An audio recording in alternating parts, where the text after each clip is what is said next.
Hello friends, नमस्कार। आप सभी का आपके अपने यूट्यूब चैनल नैन स्कूल पर हार्दिक स्वागत है।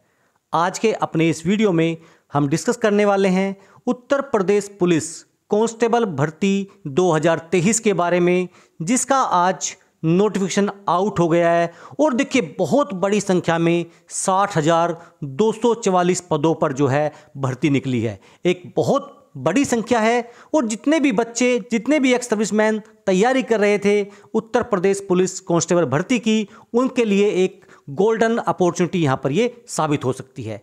एक्स सर्विसमैन को कितना आरक्षण है, कितना एज रिलैक्सेशन है, सारी बातें हम इस वीडियो में डिस्कस करने वाले हैं। Vacancy, salary, syllabus, exam pattern, age, eligibility, हर चीज जो भी विज्ञापन में दिया गया है वो सारी चीज हम लाइव विज्ञापन से देखने वाले हैं। अगर आपको ये पीडीएफ चाहिए तो मेरे टेलीग्राम चैनल नैन स्कूल से ले सकते हैं। चलिए शुरुआत करते हैं अपने आज के वीडियो की।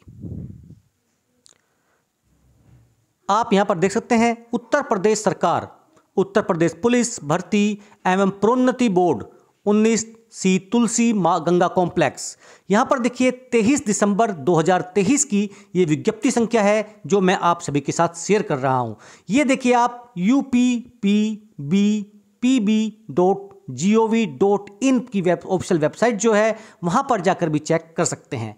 देखिए यहाँ पर अगर हम बात करें उत्तर प्रदेश पुलिस में पुरुषों एवं महिलाओं के लिए, मेल और फीमेल दोनों ही कैंडिडेट्स के लिए है आरक्षी नागरिक पुलिस के पदों पर पे बैंड 5200 से 20,200, ग्रेड पे 2000, नए वेतनमान में अगर पे मैट्रिक्स की बात करें तो 21,700 के अंतर्गत जो है ऑनलाइन आवेदन कर सकते हैं। अगर हम बात करें टोटल पदों की संख्या 60,244 है, जहां पर जो अनरिजर्व्ड हैं, अनारक्षित हैं, वो देखिए 24,102, ईडब्ल्यूएस सेक्शन के लिए 6,024, ओबीसी के लिए 16,264, अनुसूचित जाति 12,650 और अनुसूचित जनजाति 1,204, टोटल मिला के 60,244 जो है यहाँ पर पद निकले हैं। अगर हम बात करें देखिए मेल और फीमेल दोनों के लिए आरक्षी नागरिक पुलिस के पद पर भर्ती हेतु पुलिस एवं महिला अभ्यर्थी पात्र होंगे। परीक्षा के पूर्व किसी भी समय रिक्तियों की संख्या जो है परिवर्तित की जा सकती है। आवेदन की समय सारणी अगर हम बताएं 27/12/2023 यानी 27 दिसंबर से ऑनलाइन आवेदन कर सकते हैं, शुल्क जमा कर सकते हैं। ये जो है यहाँ पर 27 दिसंबर से शुरू हो जाएगा। अगर अंतिम तिथि की बात करें तो 16 जनवरी 2024 इसकी लास्ट डेट है। और जो फीस जमा करने के लिए शुल्क समायोजन एवं आवेदन में संशोधन कुछ का होना है तो उसके लिए 18 जनवरी 2024। देखिए आवेदन शुल्क की बात करें तो 400 रुपये जो है यहाँ पर निर्धारित किया गया है।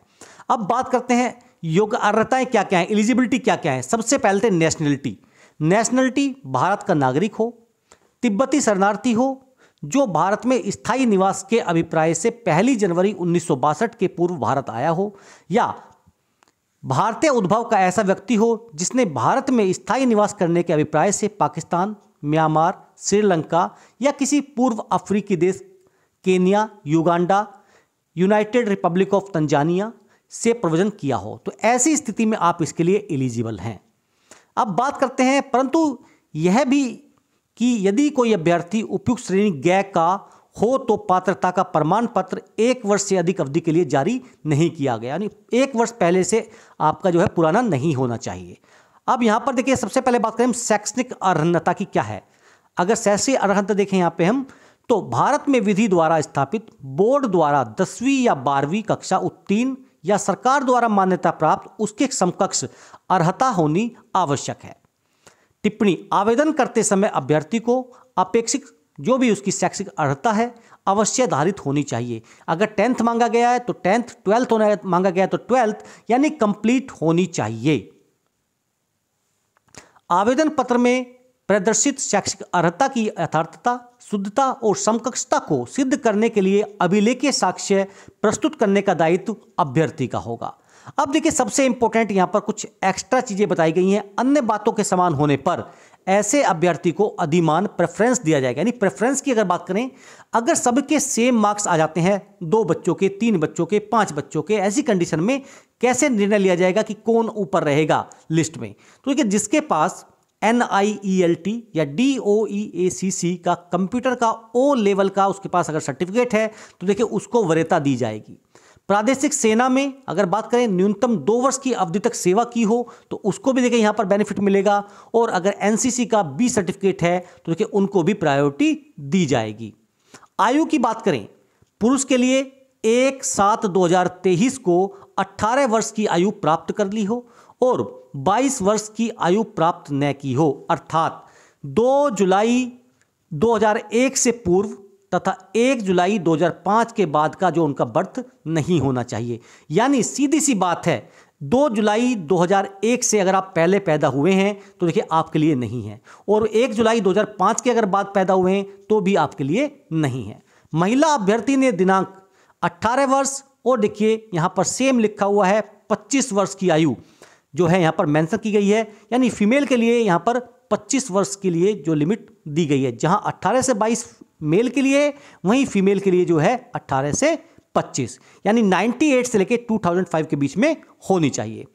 परंतु OBC, SC, ST या ऐसी श्रेणियां जो आरक्षण मिलता है जहां पर अधिकतम आयु सीमा में छूट एतदर्श प्रवर्तित शासन देशों में निहित प्रावधानों के अनुसार होगी। यहां पर साफ साफ बताया गया कि ऐसे अन्य श्रेणियां जो भी हैं केवल उत्तर प्रदेश के मूल निवासी उनको ही ये मान्यता कह सकते हैं दी जाएगी।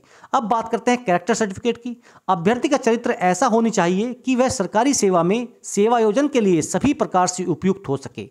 नियुक्ति प्राधिकारी द्वारा इस संबंध में अपना समाधान किया जाएगा। अब देखिए बात करते हैं कि मैरिटल स्टेटस क्या होगा।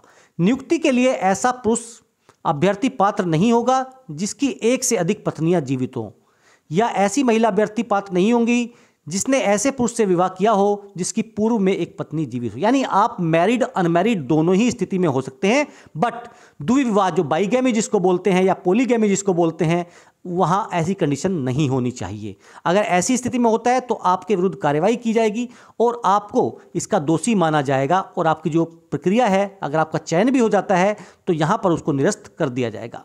अब बात करते हैं शारीरिक स्वास्थ्य के बारे में। किसी अभ्यर्थी को सेवा में किसी अगर पद की बात करें तब तक नियुक्त नहीं किया जाएगा जब तक कि वह मानसिक और शारीरिक दृष्टि से उसका स्वास्थ्य अच्छा न हो। तो यहां पर देखिए बताया गया है, उत्तर प्रदेश पुलिस आरक्षी तथा मुख्य आरक्षी सेवा नियमावली 2015 यथा संशोधित के नियम 6 के अनुसार शारीरिक रूप से विकलांग व्यक्ति पुलिस सेवाओं के लिए अर्ह नहीं होंगे। अब भर्ती की प्रक्रिया देखिए, आप चाहें तो जैसे मैंने बताया uppbpb.gov.in पर देखिए चेक कर सकते हैं। अब बात करते हैं रिटन एग्जाम की। देखिए सीधी सी बात है, यहाँ पर जो रिटन पेपर होगा वो यहाँ पर वस्तुनिष्ठ प्रकार का प्रश्न पत्र रखा जाएगा, यानी मल्टीपल चॉइस क्वेश्चंस होंगे। लिखित परीक्षा में 300 अंकों का होगा जिसकी समयावधि 2 घंटे की होगी, यानी 2 घंटे का आपको समय दिया गया। 4 विषय होंगे, सामान्य ज्ञान, सामान्य हिंदी, संख्यात्मक एवं मानसिक योग्यता और मानसिक अभिरुचि। यानी अगर हम बात करें general knowledge, general Hindi, reasoning and जो आपका मैथमेटिक्स होता है, बेसिक अर्थमेटिक्स, उसके बारे में यहाँ पर बात की जा रही है। अभ्यर्थी को लिखित परीक्षा में गलत उत्तर देने के लिए जो नेगेटिव मार्किंग है वो दी जाएगी।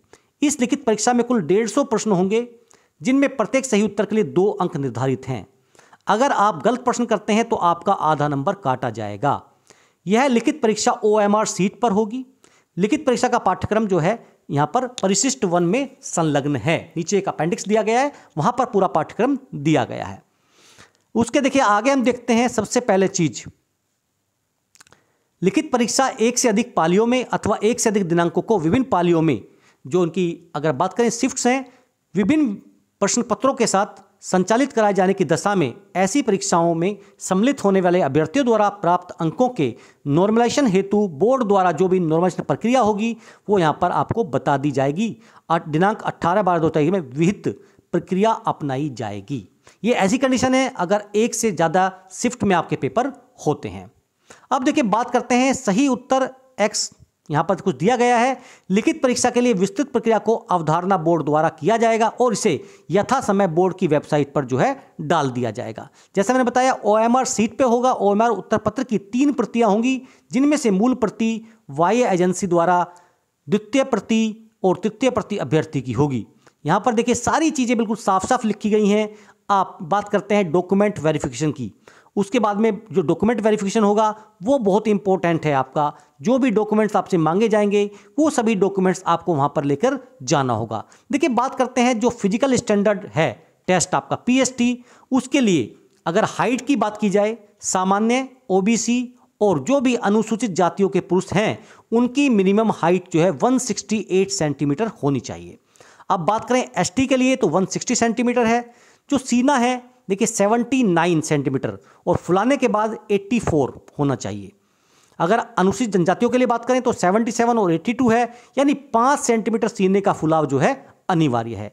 वहीं महिलाओं के लिए जनरल, OBC और SC महिलाओं के लिए 152 सेंटीमीटर और ST के लिए 147 सेंटीमीटर होनी चाहिए। वजन महिला अभ्यर्थियों के लिए न्यूनतम 40 किलोग्राम वजन का होना जरूरी है। अब देखिए चलते हैं और भी इससे आगे जो फिजिकल फिट एफिशिएंसी टेस्ट है उसमें और क्या क्या चीज़ें होंगी। इस शारीरिक क्षमता में 4.8 किलोमीटर जो है 25 मिनट में, अगर महिलाओं के लिए ये रेस जो है आधी होगी 2.4 किलोमीटर 14 मिनट में पूरी करना जो है अनिवार्य होगा। वे अभ्यर्थी जो विहित समय के भीतर दौड़ पूरी नहीं करते हैं भर्ती के लिए पात्र नहीं होंगे और उसी स्तर पर उनकी चयन प्रक्रिया जो है समाप्त हो जाएगी। अब बात करते हैं चयन और अंतिम योग्यता सूची। बोर्ड द्वारा कोई प्रतीक्षा सूची तैयार नहीं की जाएगी। जो एक बार में क्लियर हो जाएंगे वो हो जाएंगे। कोई भी वेटिंग लिस्ट जो है नहीं लगाई जाएगी कि आपका दोबारा से हो जाएगा। इन्होंने बताया 2 या 2 से अधिक अभ्यर्थियों के अंक समान होने पर ऐसे अभ्यर्थी को वरीयता दी जाएगी जो अधिमानी अर्हता, जैसे बताया गया पहले, O लेवल सर्टिफिकेट हो, NCC हो। फिर भी अगर उन्होंने बोला इसके बाद भी यदि 2 या 2 से अधिक अभ्यर्थियों के अंक समान हो तो अधिक आयु वाले अभ्यर्थी को ये जो प्रेफरेंस दिया जाएगा, क्योंकि उसके पास जो है चांसेस नहीं है और जिसकी आयु कम है उसके पास चांसेस दिए हैं। अब सबसे इंपॉर्टेंट बात करते हैं एक्स सर्विसमैन या जो आरक्षण है, आयु में छूट क्या है उसके लिए सभी को जानना बहुत जरूरी है। महिलाओं के लिए आरक्षण उत्तर प्रदेश शासन के कार्मिक अनुभाग 2 के शासनादेश में यहाँ पर कुछ जानकारी दी गई है। वो यहाँ पर जो भी इनके शासनादेश हैं उनके बारे में बताया गया है, लेकिन जो हमारे काम की बात है हम सीधा वहीं पे चलते हैं। देखिए कितना आपको उत्तर प्रदेश के मूल निवासी अभ्यर्थियों के लिए EWS आर्थिक रूप से कमजोर वर्ग के लिए 10% उत्तर प्रदेश लोक सेवा जो है अधिनियम 2020 के तहत आरक्षण जो है उनको दिया जाएगा। होमगार्ड्स के अनुसार में आप देख सकते हैं शासन संहिता 770 जो 25 जनवरी 1950 का है उसके अनुसार जो रूल्स रेगुलेशंस होंगे वो यहाँ पर दिए जाएंगे। अब बात कर लेते हैं जो आरक्षण है, वर्टिकल्स हैं, अनुसूचित जाति के लिए 21% जो आरक्षण है। आयु की जो मैक्सिमम छूट है इनको 5 वर्ष की दी गई है। किस पर जो प्रमाण पत्र देंगे वो अधिकारी, जिलाधिकारी, अतिरिक्त जिलाधिकारी, सिटी मजिस्ट्रेट, उप जिला मजिस्ट्रेट, तहसीलदार, जिला समाज कल्याण अधिकारी जो हैं वो यहाँ पर ये प्रमाण पत्र देने के अधिकारी माने जाएंगे। अनुसूचित जनजाति 2% और 5 साल की छूट। अन्य पिछड़ा वर्ग 27% आरक्षण है और 5 साल की यहाँ पर भी छूट है। आर्थिक रूप से कमजोर 10% आरक्षण है यहाँ पर। अब बात करते हैं हॉरिजॉन्टल आरक्षण की। जैसे अगर स्वतंत्रता संग्राम सेनानी के आश्रित हैं, डिपेंडेंट हैं, अगर आपके कोई घर में स्वतंत्रता सेनानी रहा हो तो ऐसी स्थिति में 2% आरक्षण दिया जाएगा। अब बात कर लेते हैं भूतपूर्व सैनिकों की। देखिए 5% यहाँ पर आरक्षण दिया जाएगा। उत्तर प्रदेश स्वतंत्रता सेनानी के आश्रित दिव्यांग या भूतपूर्व सैनिकों के लिए आरक्षण अधिनियम 1993 के तहत देखिए जो एक्स सर्विसमैन हैं उनको 5% कोटा यहाँ पर दिया जाएगा और 3 साल की यहाँ पर अधिकतम छूट दी जाएगी। यहाँ पर देखिए जो आप प्रमाण पत्र एवं प्रारूप जो है, जो आपकी यूनिट का डिस्चार्ज सर्टिफिकेट होगा वो यहाँ पर मान्य होगा। सक्षम सैन्य अधिकारी और यूनिट प्रभारी जो है उसको यहाँ पर देंगे। अगर होमगार्ड्स की बात करें तो 5% केवल पुलिस के लिए। महिला के लिए देखिए 20% आरक्षण यहाँ पर दिखाया गया है। ये सारी चीज़ें देखिए आरक्षण में दी गई हैं। भूतपूर्व सैनिकों की आयु सेना में की गई सेना अवधि को उनकी वास्तविक आयु से घटाने पर निर्धारित आयु सीमा से 3 वर्ष अधिक नहीं होनी चाहिए। मान लीजिए कि आपने सर्विस में देखिए 15 साल सेना में नौकरी की है, आपकी उम्र 35 साल है, मान के तो देखिए 35 साल में से जो आपकी आयु है वो घटाई जाएगी, जो भी आपने यानी सर्विस की है 15 साल, तो आपकी उम्र हो गई 20 साल और उसमें मैक्सिमम 3 साल आप और जोड़ सकते हैं, यानी 23 साल तक जो है आप यहाँ पर अप्लाई कर सकते हैं। अब देखिए और जो जानकारी है वो आप नीचे स्क्रॉल डाउन कर सकते हैं। जो स्वतंत्रता सेनानी आश्रित हैं उनके लिए भी जानकारी दी गई है। जिसने वीरगति प्राप्त की हो या जिसने कम से कम 2 माह की अवधि के लिए कारावास या दंड भोगा हो, जो नजरबंदी या विचाराधीन बंदी के रूप में जेल में कम से कम 3 मास तक रहा हो, यानी बहुत सारे कंडीशंस यहां पर अवेलेबल हैं।